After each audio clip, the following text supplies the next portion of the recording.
All right, welcome back to my YouTube channel. Today we're going to look at all the supplements which I take. Looking at them here on the table, it's quite a few. I don't really realize that this is how many I'm taking. For those who don't know me, my name is Jack Farlow. I compete mostly in CrossFit, but I dabble with some other stuff on the side, some high rocks, some just running and biking alone. So this is kind of the whole stack of supplements that I've used, and I'll use it differently depending on what I'm training for. But this is stuff I really like to geek out on. I really like trying to find those 1% things, maybe a bit of placebo effect for another 1%. But in the grand scheme of things, if all these things help me get maybe a few seconds off in each event I'm doing at a competition, then I think it's worth it. That being said, it's kind of expensive to keep all this up, but we'll go through it. I've kind of split everything off here into fueling, kind of general health stuff here, and then more performance supplements over here. So just a small disclaimer before we start. I am not sponsored by a single product here. I've paid for every single thing in this stack, which is actually quite a lot of money when taken consistently. So we'll go through it, but that's just what should be said before we start. And yeah, I hope you can take a few things away from this protocol, which I follow.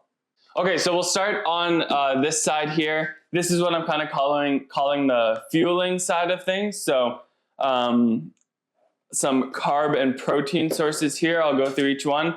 First one I have is Gatorade powder. This is kind of what I started with. Very affordable, tastes good, and yeah, just kind of straight sugar here. So basically does everything you need to do. I think digestion time is as fast as you need it to be. And so this is kind of what I've used until maybe the last year or so. There is some sodium in here as well, which is good, but not that much. Maybe some coloring, that's not great for you, but that's something I've used a lot of. As I started kind of more into endurance sports, so I was doing longer running and biking sessions, I wanted to kind of find electrolyte carb source. This is one I've used. This is the raw fuel. So each scoop of this is 25 carbs and also 300 milligrams of sodium. So I'll often have a bottle of 2 scoops of this, so 50 carbs and 600 milligrams of sodium. And this has like the scientifically formulated blend of glucose to fructose, I believe 1 to 0.8 glucose to fructose, which is kind of the holy grail for endurance competitions or endurance events, when you're trying to maximize carb absorption while also exercising at a high level, which is great, but I find it's kind of not really necessary as mostly a CrossFitter, just because we're working hard for like 5 to 20 minutes max. 99% of events we're not actually fueling in the middle of it, and then you'll have a few hours. So kind of as long as you're eating between events and then also getting in some carbs right after, I find that's not really necessary. This is a product I've been using a lot recently. This is ATP Labs. I use a lot of their stuff, as you'll see as we go through here, but this is their pentacarb. So it's kind of just like an intra or post-workout carb that comes from 5 different sources: potato maltodextrin, cluster dextrin, which is like the basic, rice maltodextrin, dextrose. So yeah, pretty simple here. This would be, I believe, pure glucose, so no glucose fructose mix. But like I said, I don't think that really matters for what I'm doing most of the time. There's also some magnesium and potassium that they put in there as well. So those are the 3 carb sources I use most. You'll notice also all of these supplements are Informed Sport or NSF certified for sport, which as a drug tested athlete is very important to me. Moving on to protein powders, again from ATP Labs. This is just the grass-fed whey. Probably not quite as good in terms of absorption time as the isolate, but it's just a bit cheaper. And again, I don't know if I even noticed a difference. So this is what I'll use kind of before and after workouts. I also use a product from them called Supreme Beef Protein, which I'll always mix in with like oats or yogurt or something. I believe that has very high glycine concentration. So that's kind of where I get that, as I'm not having bone broth or any other collagen really. So that's it for protein, to be honest. I have most of my protein just kind of with meals, not necessarily like right after a session, because I'm pretty much eating every 3 or 3.5 hours at most either way. So I don't really need to make sure I'm getting right on that after a workout. I mostly just focus on carbs right after. So moving on to what I call my health stack. Now, health and performance are hand in hand. So to be honest, if I didn't think these things would make me faster or fitter, I probably wouldn't even care to have them. Or at least I'd probably have fewer of them. Starting off, very basic, just a multivitamin. Again, this is ATP Labs, also Inform Sport. To be honest, I don't really even know what's in here, but I just assume it's good. Just a little bit of everything, I think, just a catch-all in case I'm missing something. That being said, I'm eating quite a bit, and I do have quite a few vegetables and fruits in my diet and meat. So I'm probably already good, but just in case, I'm having 4 of these a day.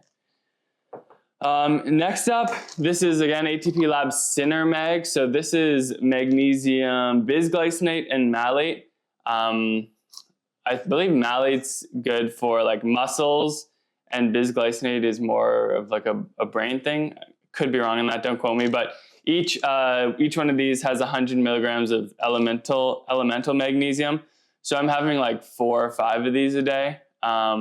An interesting thing, a lot of people say magnesium helps them with sleep. I've only been taking this for maybe a year now, but I actually found when I started taking it before bed, I would wake up very frequently and like almost wired.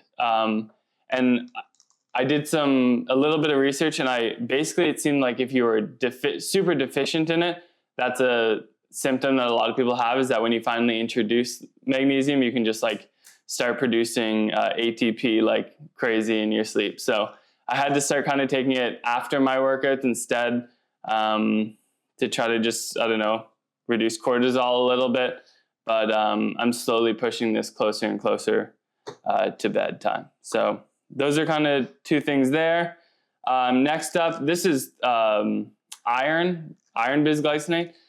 To be honest, I don't know if I need this, but I just heard a lot of people talking about just like red blood cell production. I think for specifically female athletes, this would be more important.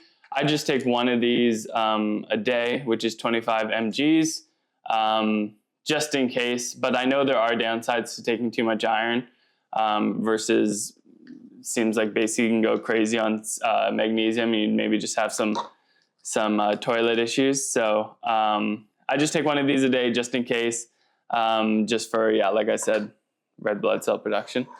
Next up, vitamin D. Right now I'm taking 8 sprays of this a day, which is 4,000 IUs.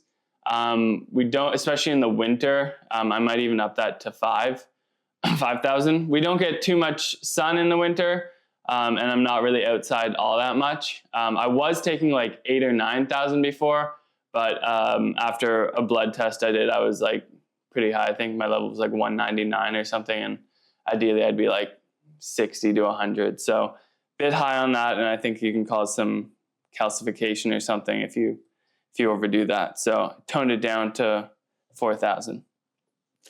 Next, this is like a hydration product, but this is the Relight Immunity, which has elderberry and zinc in it. Also seeing some ginger, but it's mostly the elderberry and zinc that I'm interested in, just to try to stay healthy, boost the immune system a little bit. I'm almost out of this, and this is hard to get to Canada, so I'll probably just try to find those ingredients from Thorne or something like that. This is a reds and greens product. This definitely isn't something I take every day. More so maybe in the evening, if I kind of had a day out and didn't really get too many vegetables in. Not much to say about this, just I know you have to be careful because it is such a strong antioxidant effect that I think you can blunt some hypertrophy if you're having this right after a workout. So I think in the morning or kind of long after your workout, you're pretty safe, but not something I have every day, just kind of a vegetable replacement for me. And this one's all organic, so I'm not getting just concentrated pesticides, which for reds and greens is important. Here we have creatine, just creatine monohydrate. I've been taking creatine since I was probably like 13, so going on a decade of creatine for me. I remember when I was young, I would go to Popeyes and then hide it in my bottom drawer because I didn't want my parents knowing I was taking it. I figured they would think it's bad. So at that time, it was just to be swole, but now, you know, a lot of people are taking it for some cognitive benefits. Me personally, I'm interested in lifting more. So right now I'm actually taking closer to 10 grams of this a day. I don't know, it doesn't affect my GI system or anything. So no real downside. Maybe 5's good enough, but I figured why not try. This was a really tough thing to find. So this is ashwagandha, KSM 66. And this is really hard to find in an Informed Sport version. So I did find this brand, Pure Sport Ultra Ashwagandha. It also has some magnesium and zinc in here as well. So I'll have this before bed. I take 2 of these, which is 500 milligrams of magnesium, or of ashwagandha rather. And a lot of new stuff coming out about ashwagandha that kind of got me to really give this a good try. Just that it blunts cortisol production. So as a result, you'll probably get better sleep, and then also testosterone production will go up. So that's kind of what I'm interested in there. I have taken it in the past, and with very habitual use, I found some mornings I would wake up kind of just like a bit more numb than I would like, if that makes sense. Just kind of felt like not too sharp, or like I lost a bit of an edge. So we'll see if that persists, but right now I'm taking 2 of these probably every day, if not 6 days a week. Okay, moving on to my favorite portion of the supplement stack. This is what I'm calling the performance portion. We'll start with what I've probably been taking the longest. This is beta-alanine.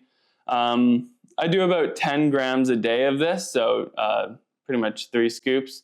A lot of people don't know about beta-alanine is that just taking it, you know, one day, you're not going to get any acute benefit. It has to happen over like 10, 12 weeks of building it up in your bloodstream. So I've been taking this for probably, I don't know, 2 years now.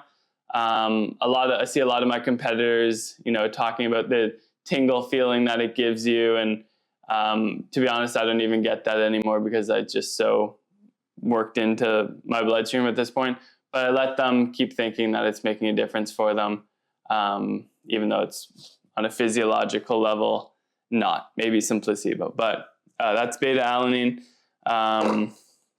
Next is caffeine. So the only 2 ways I get caffeine are these tablets here, or sometimes I'll use this pre-workout from BPN.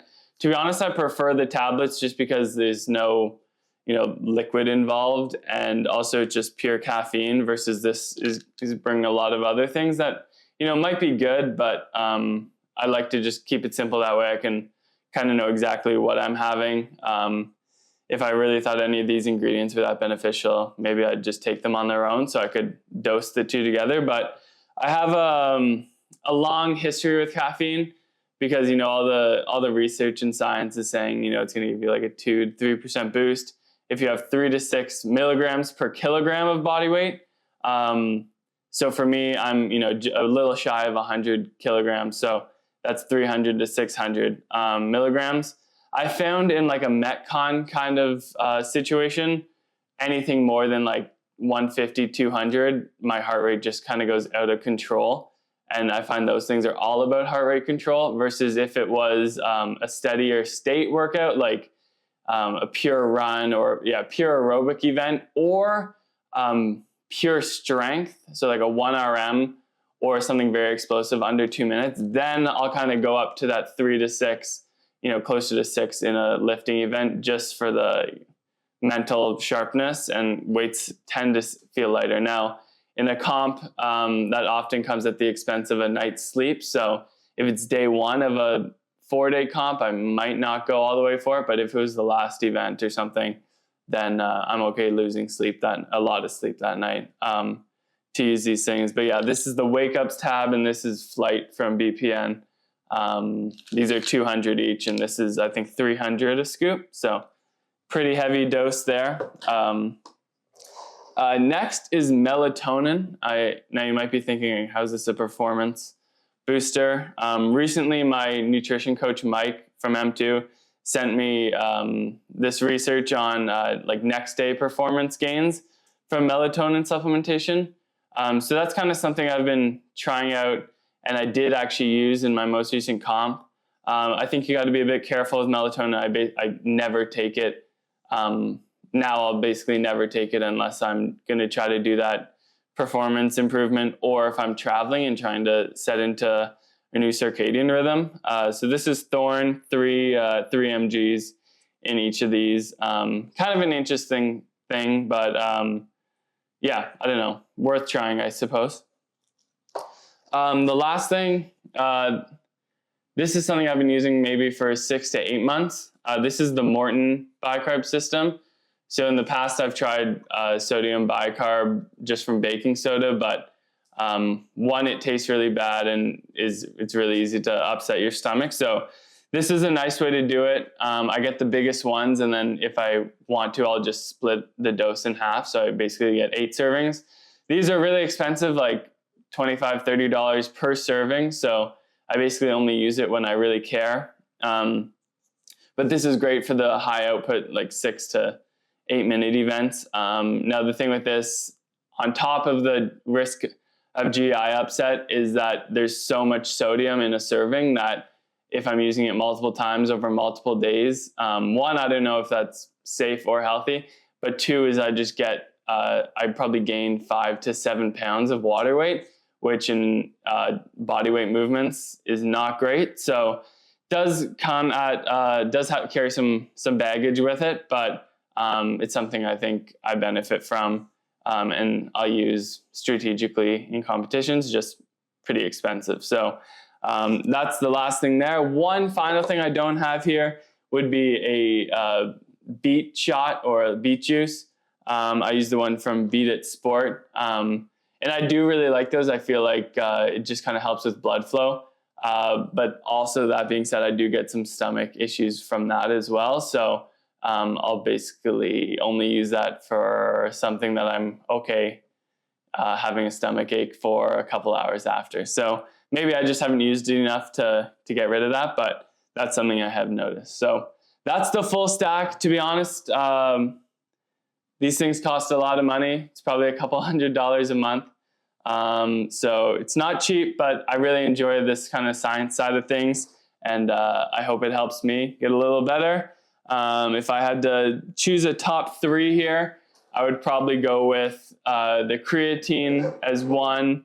I do actually really like the beta alanine, and I think the downsides are pretty low. And then I'd probably go with the multivitamin or magnesium. I think those are really beneficial and basically contain everything else in them already. So you're pretty safe there. But that's my full stack. Let me know if you have any questions or if you think I need to add anything or take anything out. Yeah, there it is.